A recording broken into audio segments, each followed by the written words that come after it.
¿Vamos? Bueno, buenas tardes, bienvenidos a esta charla abierta. Hoy tenemos el placer de contar con la licenciada Cecilia Klappenbach y el doctor Carlos Manín. Muchas gracias por estar acá con nosotros.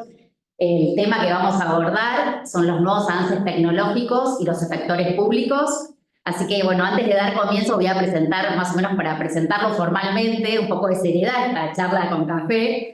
El doctor Carlos Damín es médico, doctor en medicina, especialista en toxicología y en salud pública, director del Hospital Fernández, profesor titular plenario de toxicología de la UBA, director de fundador de Fundar Tox e integrante de la Red Científica Internacional de la Comisión de Drogas de Naciones Unidas. Y Cecilia Klappenbach es directora general de Administración y Desarrollo de Recursos Humanos del Ministerio de Salud del Gobierno de la Ciudad de Buenos Aires, especialista en transformación y organización del Estado. Se desempeñó como subsecretaria de Planificación de Empleo Público de la Nación, fue directora general de Capital Humano y directora general de Servicios a Escuelas del Gobierno de la Ciudad. Es vicepresidenta de la Asociación de Recursos Humanos de Argentina, donde lidera la Comunidad de Diversidad e Inclusión, y también como integrante del Centro Latinoamericano de Administración para el Desarrollo, participó y participa en forma de OIP en varios congresos como coordinadora en áreas temáticas de igualdad y diversidad en la administración pública. Así que, bueno, bienvenidos. Realmente es un lujo para nosotros tenerlos acá. Gracias. Y sin más, vamos de lleno a este intercambio y a esta charla con preguntas. Vemos que realmente hay una alta demanda y hay un crecimiento en la atención prestacional en el sistema de salud en la Ciudad de Buenos Aires. Según los números, se habla de un 20% de mayor cantidad de prestaciones sanitarias en comparación con el 2023, incluso un 25% en lo que hace a las cirugías programadas. Y acá te pregunto como director del Hospital Fernández, ¿no? ¿Qué desafíos se enfrenta un efector público como el Hospital Fernández para mantener la calidad en la prestación? Y también, ¿qué particularidades tiene, ¿no, el Hospital Fernández en sí mismo? Bueno, gracias por la pregunta, que son como muchas cosas al mismo tiempo. Primero, con respecto a los datos que tirabas, me parece que tienen que ver, el aumento que hemos tenido tiene que ver con una organización desde el Ministerio que estructuralmente ha ido intentando aumentar las prestaciones. Primero, de consultorio externo, con una sistemática para aumentar las agendas, y como tenemos agendas electrónicas. Bueno, esto ha habido algo muy organizado desde atrás y nosotros lo hemos evidenciado claramente en nuestro hospital. En el último año, en nuestro hospital hemos aumentado casi un 60% las consultas de consultorio externo. También en el mismo sentido se ha ido dando con las prácticas, sean quirúrgicas o sean prácticas de diagnóstico. Así que, digamos, hay algo organizado desde el Ministerio que cada uno de los hospitales ha llevado adelante. También tiene que ver el aumento de la demanda con otras variables. La variable económica es ineludible y la variable económica no solo en que mucha gente se ha quedado sin cobertura social y termina recurriendo al hospital, sino que mucha gente que tiene cobertura social, en algunos casos muy buena cobertura social, pero que le dan turnos demorados, en algunos casos a 2 meses, 3 meses, y que el hospital tiene una demora menor en la consulta, por ahí no en la cirugía, pero sí en la consulta, y hace que se desvíe. Eso también lo vemos claramente en el hospital, con mucha gente con cobertura de medicina prepaga que termina concurriendo al hospital. Y por supuesto no vamos a desmerecer la calidad del hospital público, que realmente es muy bueno y que entonces hace que la gente muchas veces elija el hospital por la calidad profesional en detrimento de lo que podríamos llamar, entre comillas, la hotelería, que es el mayor confort que en muchos casos lugares privados tienen, pero que la calidad profesional en algunos casos sabemos que es superior en el hospital, o por lo menos similar, porque la gran mayoría de los médicos que trabajan, o los profesionales que trabajan en los hospitales públicos son los mismos que trabajan en los sanatorios y clínicas privadas. Entonces, me parece que hay como algo por ahí. Los desafíos. Bueno, yo creo que son muchos los desafíos con respecto a la tecnología. Recién hablábamos un poquito antes de comenzar con esto, por ejemplo, lo que tiene que ver con el Big Data, con lo que tiene que ver con la inteligencia artificial, que indudablemente incorporado al hospital va a ampliar muchísimo, no solo la efectividad en el diagnóstico, sino en la certeza en el tratamiento y claramente va a ayudar en la prolongación de la expectativa de vida que tenemos. Pero además podemos ir un poco a lo más chiquito, no más esto que es como lo más ambicioso, lo más grande. Vamos, en los hospitales de la Ciudad de Buenos Aires están incorporando tecnología, ya tenemos en todo lo que es consultorio, tenemos historia clínica electrónica, todavía no la estamos del todo aplicando a la internación, pero estamos en camino, es la idea del Ministerio hacerlo entre este año y el que viene. Casi todas las guardias han incorporado la historia clínica electrónica, y esto mejora todo, porque uno tiene no solo la historia clínica, sino que del laboratorio puede tomar el resultado del laboratorio del paciente, las imágenes las puede ver desde la historia clínica y puede cargarlas. Entonces, bueno, esta tecnología mejora muchísimo. Pero claro, es todo un desafío, porque tenemos que el desafío de capacitar a los profesionales que tienen que manejar esto.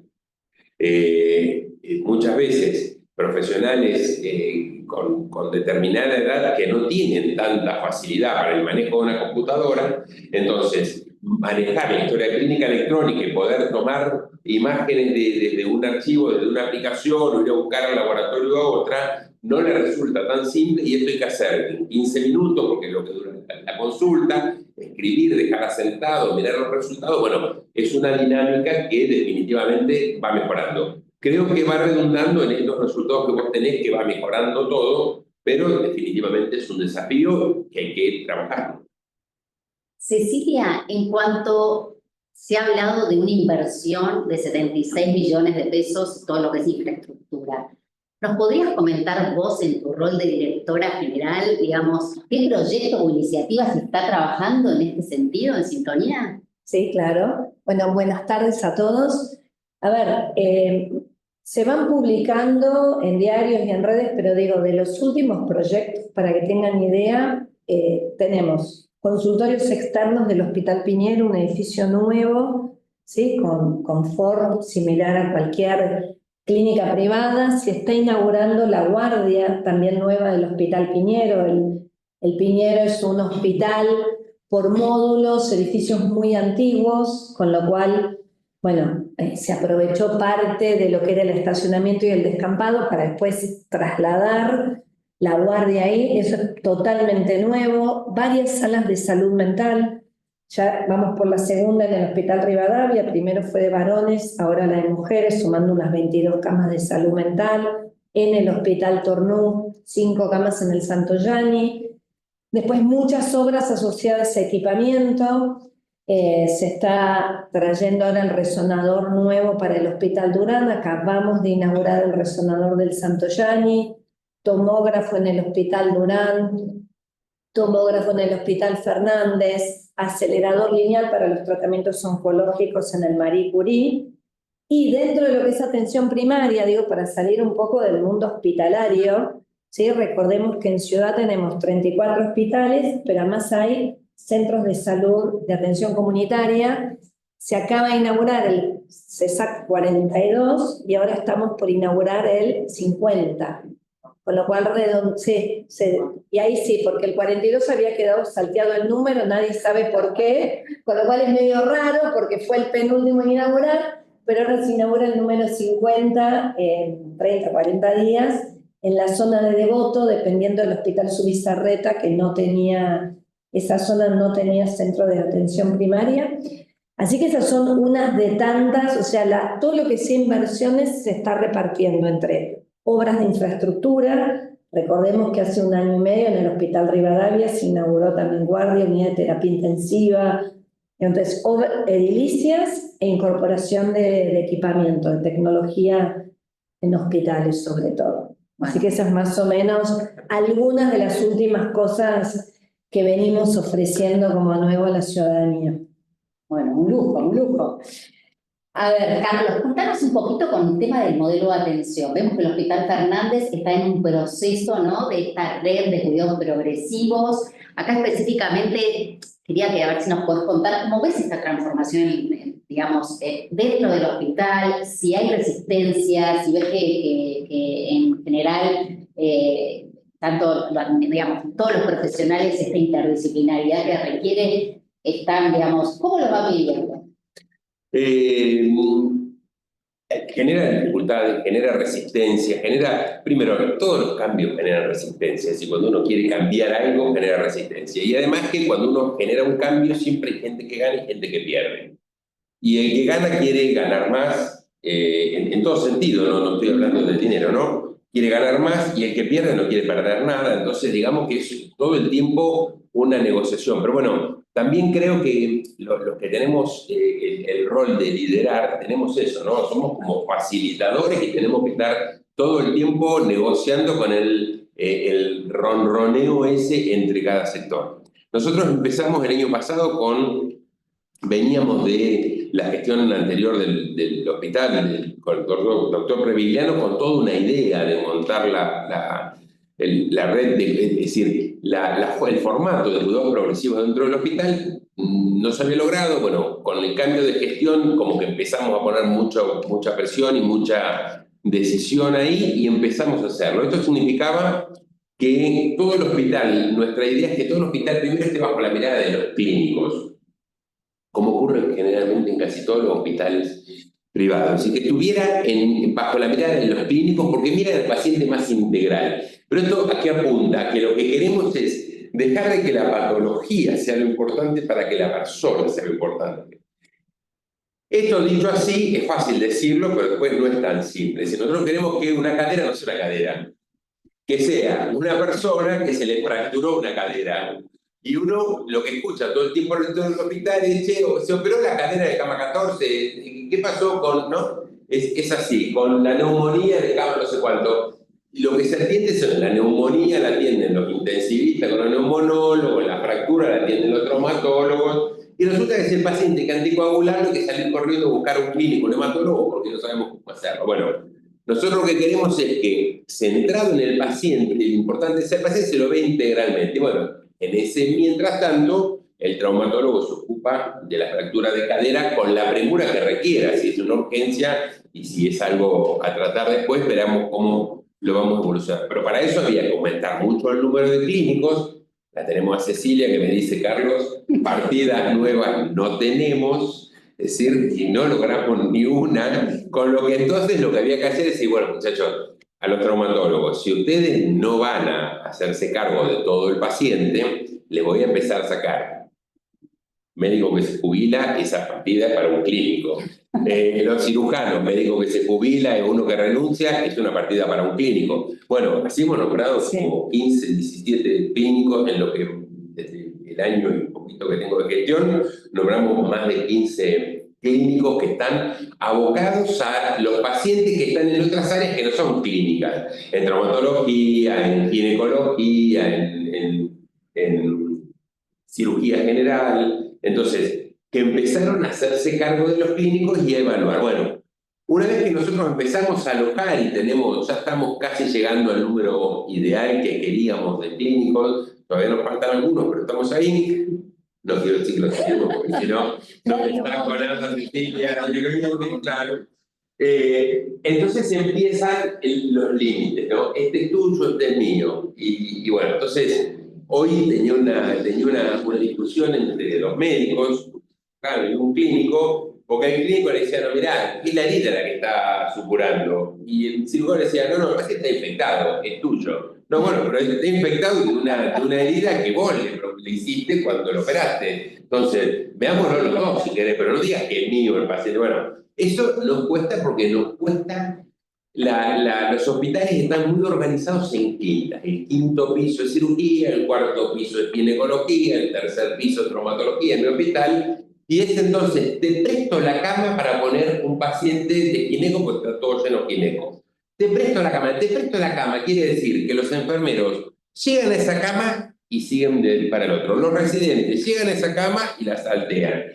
Entonces, uno va al paciente y dice, a mí no me ve nadie desde ayer. Y uno va y le pregunta al jefe de gineco por recibir un servicio, ¿no? Y dice, no, pero ese paciente acá nosotros la prestamos al servicio de cirugía.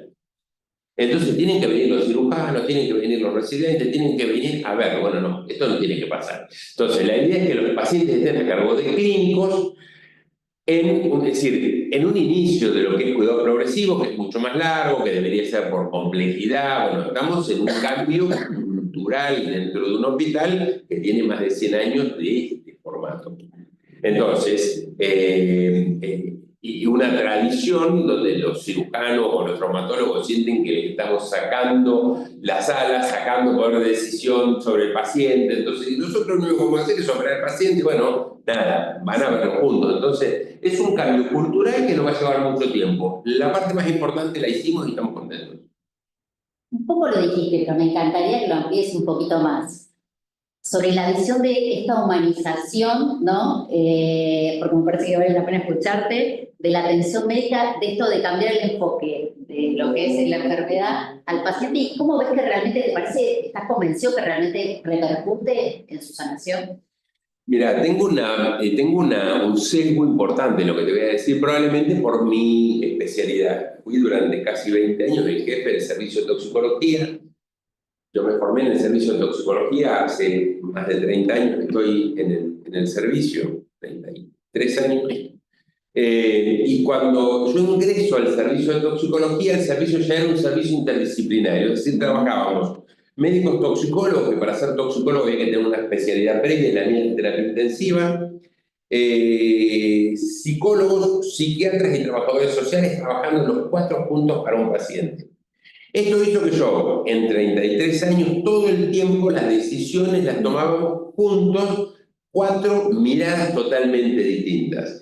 Eso, y además, con pacientes, mi servicio tiene además un sesgo que no es solo toxicología general, sino que el 70% de los pacientes o el 80% de los pacientes que vemos tienen que ver con el consumo problemático de sustancias. Entonces son una particularidad muy particular, valga la redundancia, una especificidad de paciente que viene con una problemática entonces se requiere una escucha, porque el paciente viene con un dolor más psíquico, más de sufrimiento y de padecimiento, que uno tiene que ir despojándose de los prejuicios, ¿no? Porque no es un drogón el paciente, es un paciente que tiene un padecimiento grave de salud mental por el que consume una sustancia y nosotros lo que tenemos que tratar es de convencerlo que es malo lo que le pasa en su salud para que pueda recuperarse de algo que es difícil.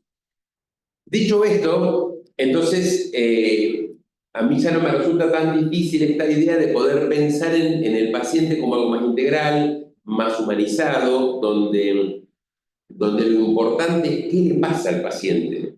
Porque no es un cáncer, es un paciente que tiene un cáncer que todavía no sabe que lo tiene, que lo que tiene por delante es un camino muy difícil y que lo que le podemos proponer hoy realmente son caminos infinitamente mejores que lo que le proponíamos hace 20 años atrás. Tenemos algunas terapias nuevas, oncológicas, por ejemplo, donde el dolor está bastante contenido, donde los efectos adversos son mucho menores, donde la sobrevida es espectacularmente mejor, pero digamos que el paciente tiene que estar dispuesto a afrontar eso. Y entonces uno tiene que escuchar si el paciente está dispuesto o no está dispuesto. Y tiene que tratar de convencerlo. Uno se encuentra a veces con colegas que dicen, bueno, si no quiere, no quiere. No, pará, vos estás acá para convencerlo de que quiera. Estás de este lado del mostrador. Esto ha sido una lucha en mi servicio a lo largo de muchos años, que era, yo no le voy a permitir, el paciente me insultó. Mira, vos estás de este lado del mostrador. Insultar a un médico es terrible y uno lo tiene que permitirlo, tiene que educarlo. El paciente tiene que explicarle que uno lo entiende, que no está bien, que uno entiende que no está bien, que entiende que...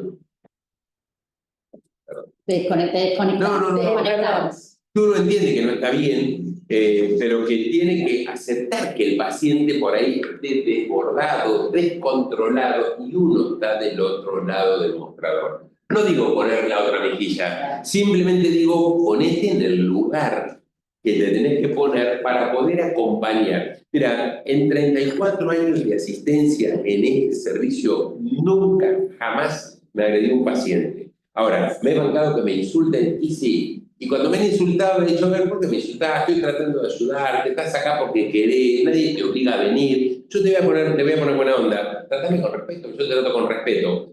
Automáticamente el paciente baja 10 cambios. 10 cambios, hice guardia mucho tiempo y esto ocurría de esta manera. Entonces, si uno logra entender cuál es el rol que tiene y la importancia del rol que tiene, entonces es mucho más fácil humanizar y que no sea una fractura de cadera, que no sea una apendicitis, que no sea una colecistitis, es decir, que sea algo más, porque es un paciente mucho más. Entonces, yo reniego mucho de cuando el paciente se dice, bueno, yo te voy a operar, pum, se fue, se queda el residente poniendo los puntos, es el último que le da el informe, y al otro día el médico uno le dice, ¿quién te operó? Y el paciente mira y dice, no sé, habrá sido la doctora que me dio el informe, no, esa fue la que te puso los puntos. Y esto tiene que ver con nosotros, tiene que ver con nuestra parte, no con la del paciente. Ah, un lujo, uno lo escucha y dice, qué bueno. Quiero escuchar más. Sí, sí, sí, impresionante. Con respecto, vamos a un poquito ya medio un poco lo abordó Carlos, pero para hacer preguntarte a vos, con el tema de la transformación digital, sabemos que hay una cooperación con el BID, que se llama Proyecto Agenda Digital del Sistema de Salud Porteño, que fue aprobado en el 2024. ¿Nos podés contar un poquito de todo esto? Dale. A ver, se firmó un acuerdo con el BID le va a hacer un préstamo importante al Ministerio de Salud, ¿sí? Estamos ya en las tratativas finales, pero hay todo un equipo de gente trabajando y todo tiene que ver con la transformación digital que Carlos venía comentando, ¿sí? De todo lo que es la prestación de salud del sistema. Entonces, el préstamo del BID se va a enfocar por un lado, terminar de desarrollar historia clínica digital, se va también a enfocar en el tema de imágenes, ¿sí? De alguna manera tenemos que ir a un modelo donde las imágenes estén accesibles dentro de todo el sistema de salud, que con un paso más allá, un médico de diagnóstico por imágenes pudiese hacer una guardia pasiva, porque tal vez no lo necesito físicamente en el hospital, ¿sí? Para hacer un informe.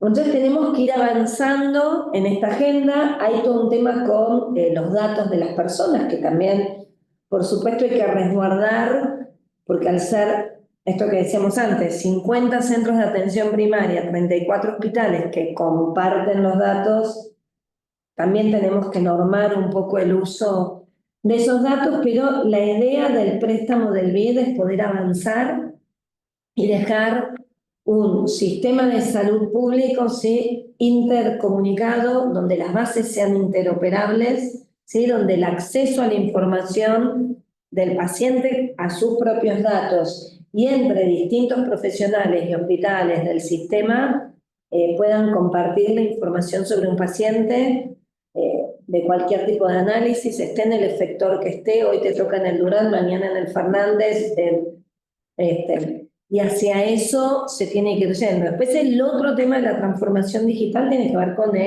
todo lo que es vial. Digamos, hoy la recolección de datos es manual, mayoritariamente, que arranca con una persona en un mesón, venís vos como paciente, y bueno, y voy cargando los datos de ese paciente, pero generar estadísticas de salud, no sé, Carlos, digamos, cuál es tu opinión, pero digo, es costoso. Hace 10 años ibas a la oficina de estadísticas y eran carpetas. Los hospitales mandaban pilones, del piso acá. Así estoy procesando la estadística del hospital XX, oficina en el edificio de Carlos Pellegrini. Y ahora esos pilones no existen, se procesan en los hospitales, pero igual nos cuesta mucho tener estadística en el concepto de trabajar con inteligencia de datos. Sí, con inteligencia de datos. No solo el pasado, sino con datos buenos como para hacer proyecciones y explotar bases de datos. Bueno, eso también es parte de lo que tiene que venir.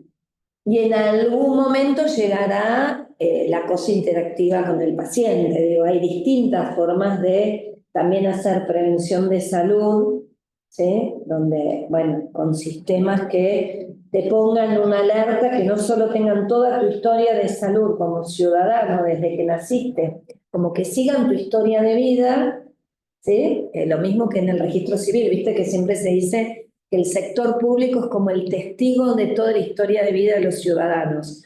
Lo mismo, pero la historia de vida de salud de la persona. Y que la persona interopere ahí y que te mande los calendarios, te mande los alertas, te toca hacerte tal control.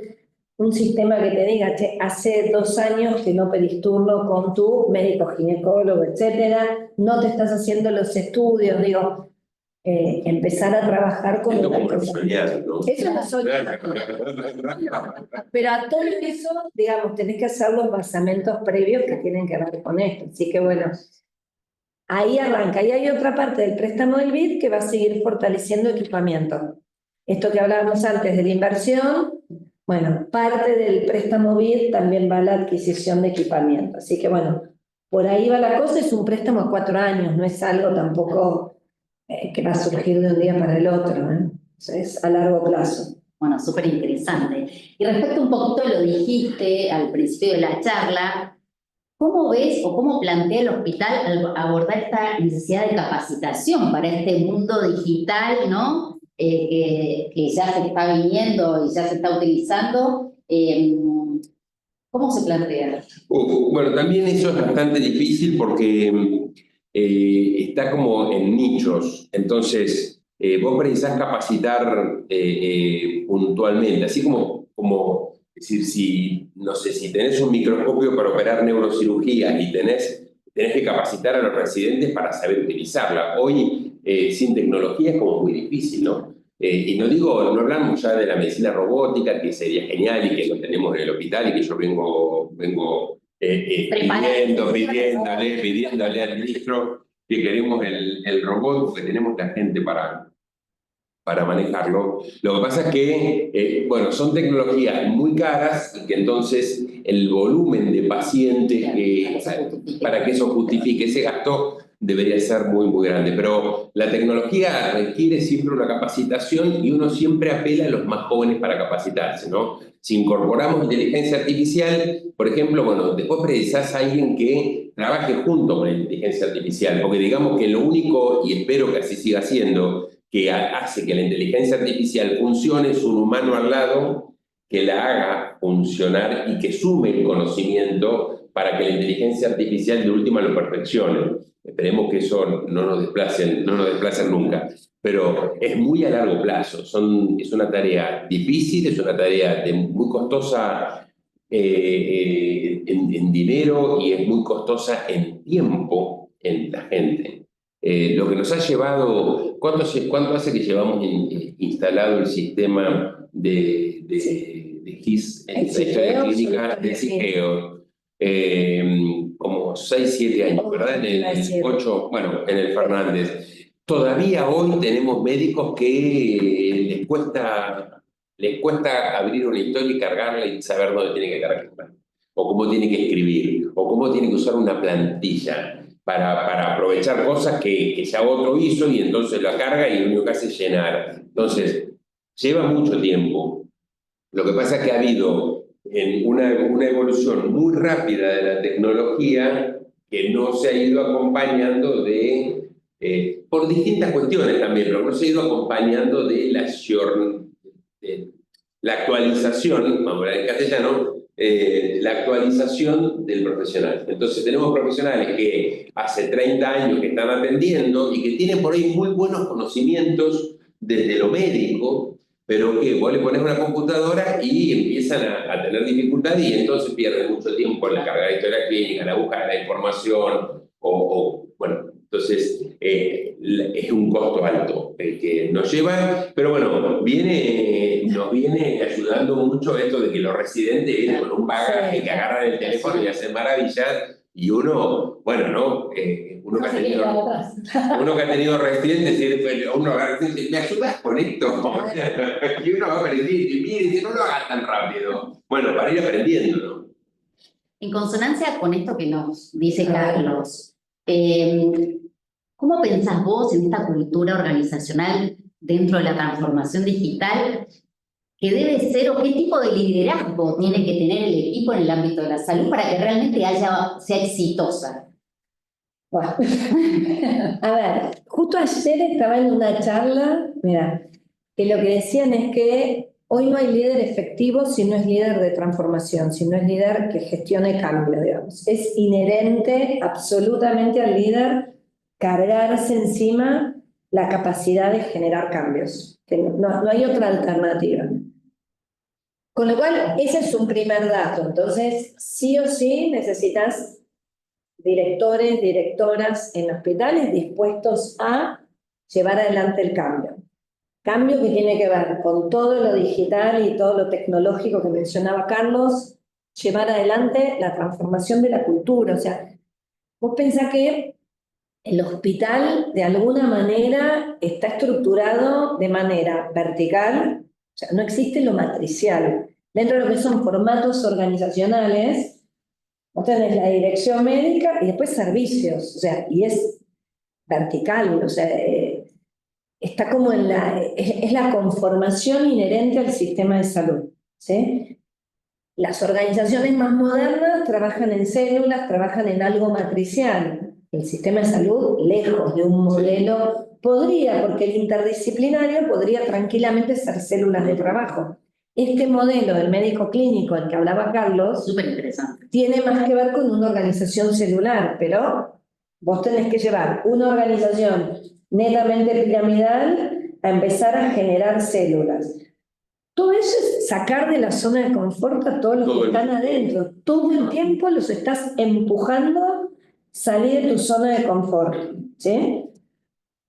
Con lo cual además tiene que ser un líder dispuesto a empujar, o sea, salir de la zona de confort genera dolor, al menos genera incomodidad. Digo, tal vez es un dolor, no estoy hablando de un dolor que te requiere ir a un proceso terapéutico o que te requiera tomar un ribotril todos los días. Pero digo, ¿hay algún mínimo de dolor interior cuando a mí me empujan de la zona de confort? Entonces, tenés que tener líderes que estén dispuestos a llevar el cambio adelante. Gestionar el dolor de toda esa organización que en un hospital digo, pueden ser 3.000 y pico de empleados, 2.000 si es de tamaño mediano, ¿sí? A veces también de los pacientes, porque no siempre toda esta transformación le impacta solo al empleado, al colaborador, también impacta en el usuario que va a ese servicio que también tenés que estar dispuesto a empujarlo un poquito. Entonces, atrás de eso necesitas capacidad de escucha y capacidad comunicativa. Si vos no lográs instalar con muy buena capacidad de comunicación hacia dónde está yendo, cuál es ese futuro deseado, qué visión de hospital tenés, qué visión de sistema público, te la pasás hablando en realidad. O sea, un buen líder debería dedicar, como yo diga, la mitad de su día útil hablando, escuchando y hablando. Escucha y habla. Habla en el sentido de comunicación con contenido, pero es escuchar, hablar, mitad de su día, más que haciendo. Entonces, la realidad es que, bueno, mucho de esto, lo que te ocurre hoy, es que tenés poca gente con ganas de afrontar tareas de liderazgo.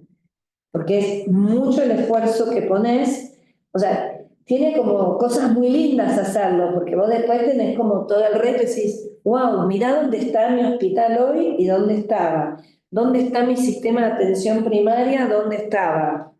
Pero en el medio, digo, peinaste muchas canas, peinaste, ¿no?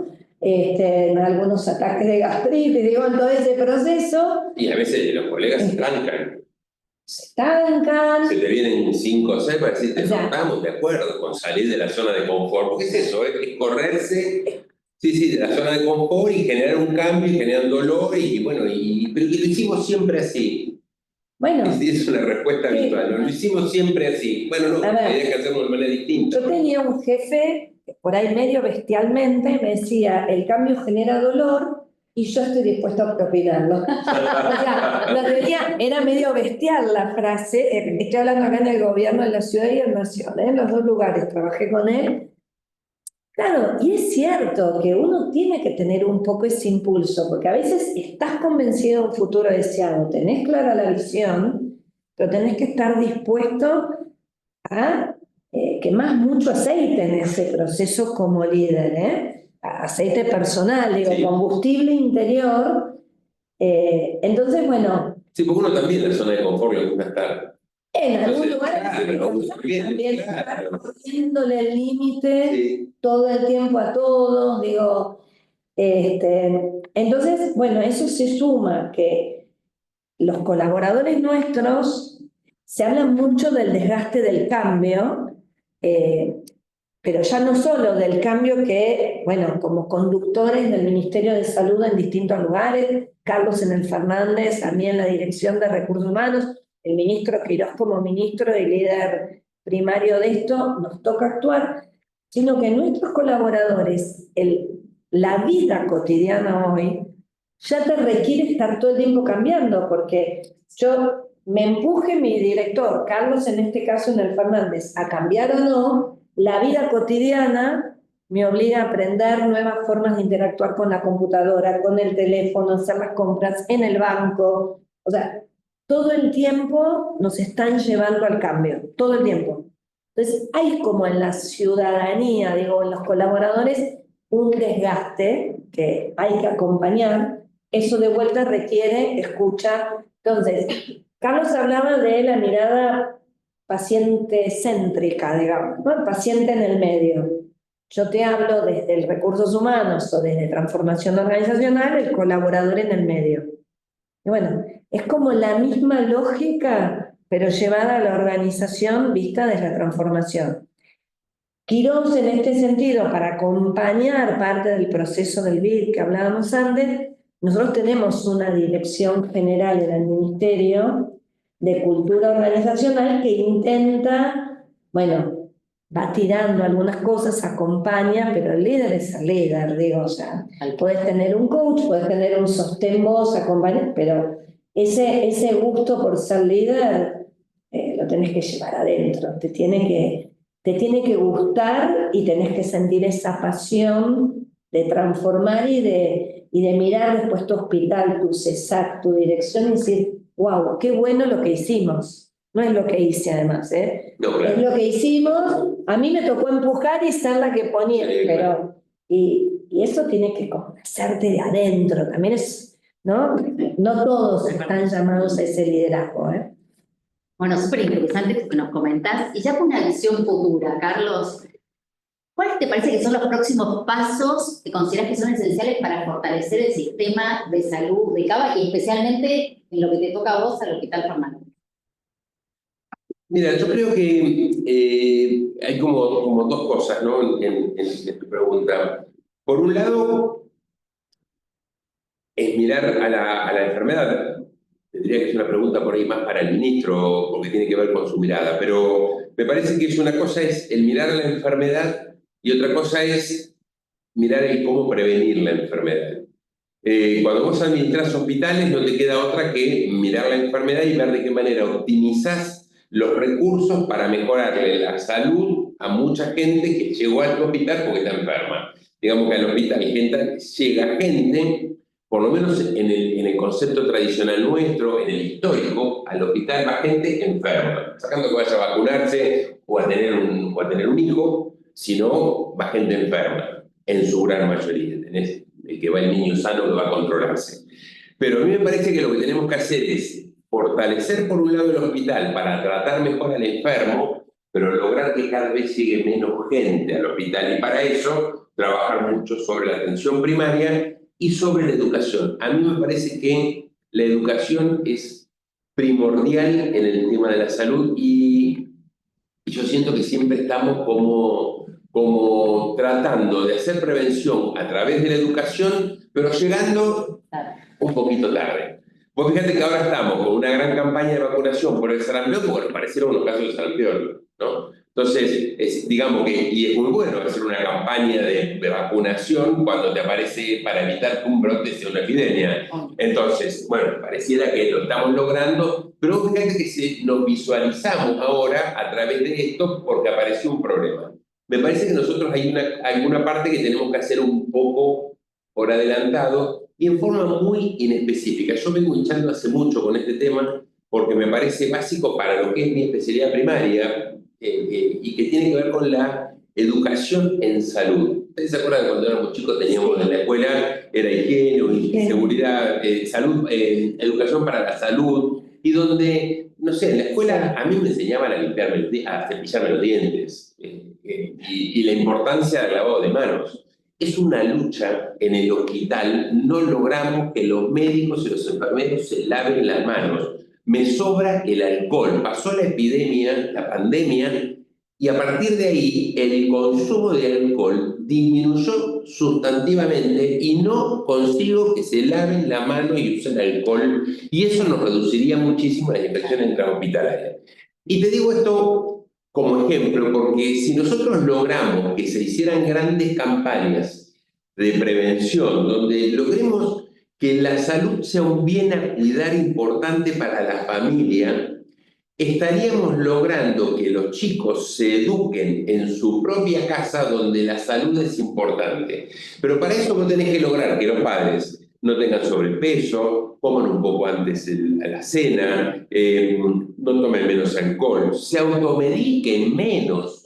El control de automedicación que tenemos es impresionante. Se haga un poco más de ejercicio, se tenga un sueño un poco mejor, se use menos el televisor y el teléfono. Pero digamos que para eso precisamos campañas masivas que logren que la salud sea importante. Entonces, si tu hijo ve que vos, si vas a manejar un vehículo, no tomás alcohol, si tratás de hacer ejercicio para evitar tomar un medicamento para dormir, si cuando tenés 2 kilos de más empezás a incorporar más frutas y verduras a la dieta porque tenés un sobrepeso y es importante no tenerlo, no por una cuestión estética, por una cuestión de salud, entonces tu hijo va a aprender que cuidarse es importante. Y cuando salga, porque tiene 13, 14, 15 años, como les digo siempre cuando doy una charla en mi tema, se va a encontrar con la marihuana y con la cerveza inevitablemente, pero va a poder decir, es hasta acá, porque tiene internalizado que cuidarse es importante.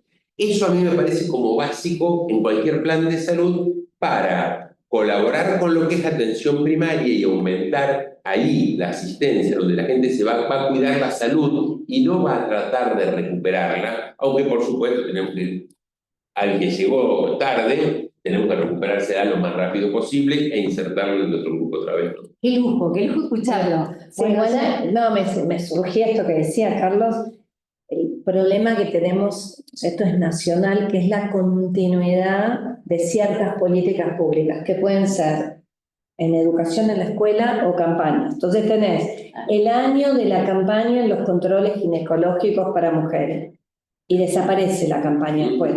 Después por ahí tenés 2 años de campañas para dadores de sangre, dadores voluntarios, y desaparecen. O sea, tenemos unos problemas de sangre fatal. Claro, pero no tenemos continuidad como país. O sea, acá ya ni hablo de la ciudad, hablo en líneas generales. Y todas estas cosas son un acumulativo de cosas de años, ¿no? Pero bueno, me surgía eso mientras lo escuchaba. Ya para terminar, y esa es para los dos. A ver, dos preguntas. Ahí para cerrar. ¿Podrían describir un momento crucial en sus carreras que haya moldeado significativamente su estilo de liderazgo? Y mirando hacia atrás, ¿de qué logros se sienten más orgullosos y qué impacto tuvo? Cecilia, empezamos por vos. Bueno. A ver, momento crucial. Yo había trabajado en el sector público, pero volver a Ciudad en el 2007, 2008, yo había estado en Nación antes, fue como un antes y un después, porque fue como, en el interín había estado en el sector privado, otro tipo de organizaciones, y fue reformatear mi forma de liderazgo. Ahora, en realidad, lo que yo siento es que como que es algo que se fue construyendo, digo, o sea, si yo miro mi historia de vida, digo, volver a Ciudad en el año 2007 fue como hacer síntesis, digo, yo misioné muchos años en Santiago del Estero y eso me acercó como un público, y bueno, y en la Villa de Barracas también, súper vulnerable.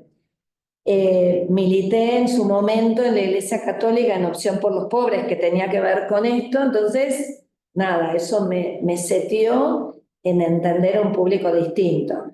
Tuve una hermana con discapacidad, lo cual me acercó a otro mundo, de ahí la inclusión. Jugué al hockey toda mi vida, era capitana, entonces la cosa del equipo, me salía natural.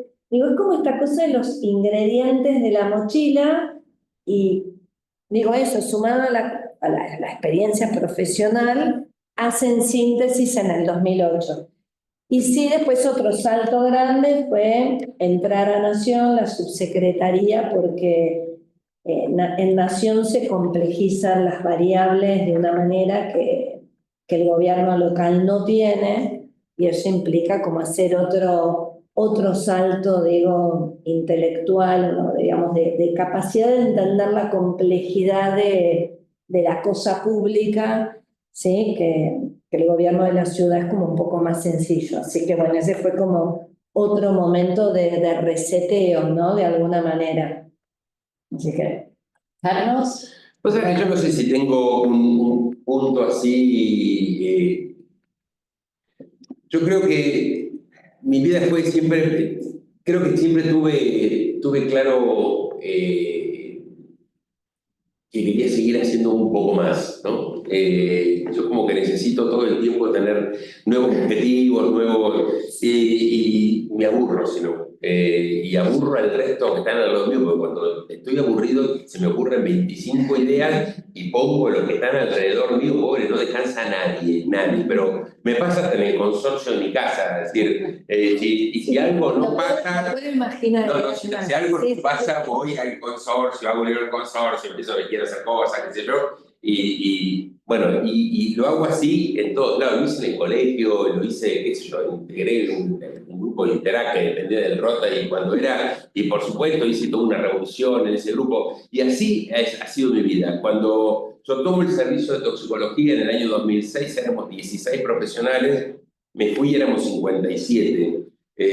Mi servicio nunca trabajó nadie gratis, porque yo no puedo entender que la gente trabaje gratis, porque trabajar tiene que tener un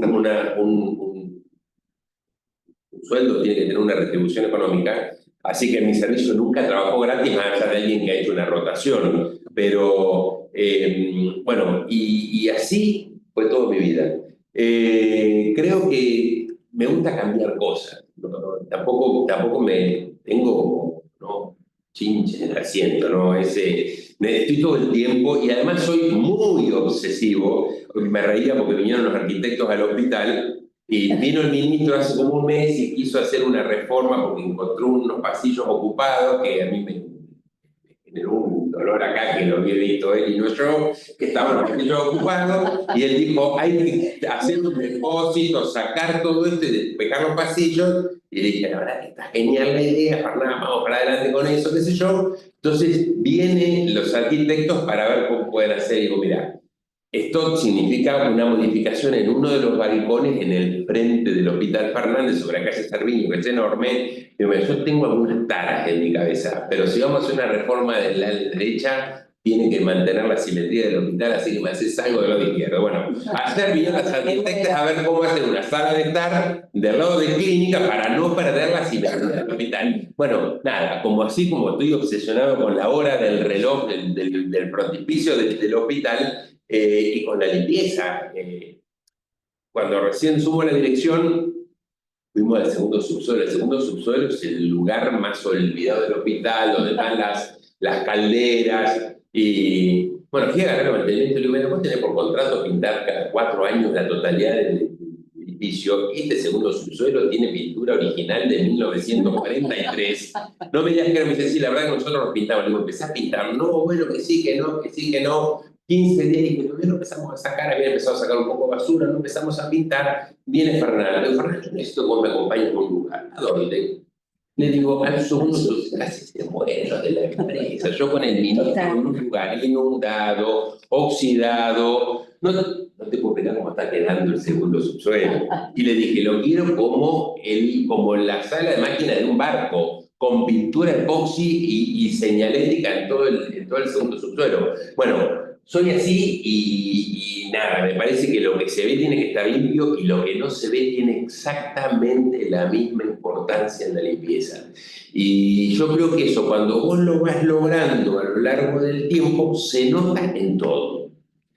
Y claro, pobre la gente se banca, me dice, este está loco, y estoy bastante loco. Entonces, nada, vos haces un berrinche una vez y la gente no se lo olvida. Entonces, después te ven y corrigen.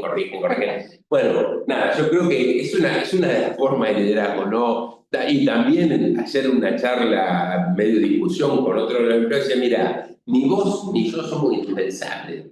Porque estaba en desacuerdo que con las vacaciones, ¿viste? Yo soy muy rígido con las vacaciones se terminan el 31 de marzo y se acabó ahí, y el que no, las pierde. Bueno, le habían quedado 10 días, que me dice, es que yo no me pude ir porque si yo no estoy, el trabajo no lo hace nadie. Ahora, si vos no estás y no estoy yo, el hospital funciona mejor, estoy seguro, así que te tomás las vacaciones y te vas. Bueno, nada, yo dice que hay que estar ahí empujando para decir que no, y como vos decías recién, Ceci, bancarse lo que viene, porque una cosa es empujar, pero cuando empujás a la gente, muchas veces la gente se da vuelta y te pone cara de bronca. Bueno, hay que bancarse la cara de bronca y no tenés que decir fácil, decir, bueno, está bien, corrijo, porque entonces no cambiás nada.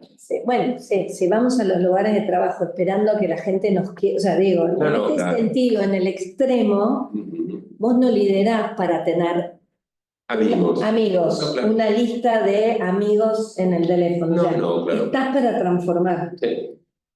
Obviamente que esto, digo, no malinterpretar con que haya maltrato, no estamos hablando de esto. Lo que digo es, no hago la acción para que me quieran, sino porque el hospital, mi dirección de recursos humanos, el Ministerio de Salud, tiene que ser un lugar mejor el día que me fui respecto al día que asumí. Que es un lugar mejor. Y entonces, digo, tiene esos costos, ¿no? Pero yo creo que tiene que haber, vos hablas mucho de obsesión. Yo lo cambiaría un poco, yo creo que hay una cosa que se llama el aquerenciamiento con tu lugar de trabajo. Uno tiene que querer ese espacio, en ese sentido lo digo, o sea, si yo quiero un lugar de trabajo y estoy en esta línea de dejarlo mejor a como lo encontré,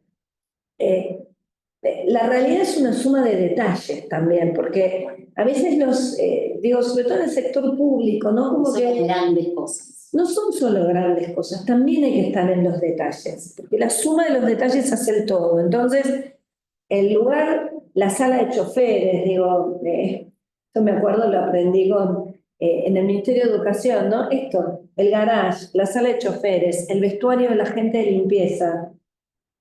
Digo, es esto, el que no se ve, yo que trabajé en gastronomía, es la cocina. O sea, cuando vos vas a un restaurante a comer, no como privado, vas a un restaurante. Si el piso está un poco sucio, si el baño no está bien, vos siempre te vas a imaginar que la cocina va a estar mucho peor. Entonces, como cliente, por ahí no volvés. Entonces digo, siempre pensemos esto, el lugar que no se ve, o el que se ve poco, tiene que estar igual de bien que el que se ve. Porque me quedo con esto que dijeron los dos, transformar para ser mejor, ¿no? Así que bueno, cierro con esto, les quiero agradecer un montón a los dos, la verdad que es un lujo tenerlos, me parece que nos vamos como enriquecedores, motivados para transformar no solamente la ciudad, sino nuestra querida Argentina. Así que bueno, nada, muchísimas gracias por acompañarnos y los invito a que participen y a que formen parte de la Diplomatura de Derecho Sanitario, que tanto nos apasiona, ¿no? También surgió esto del apasionamiento, bueno, somos unos apasionados por el derecho sanitario, así que lo queremos hacer extensivo a todos. Muy buenas tardes, hasta luego, gracias.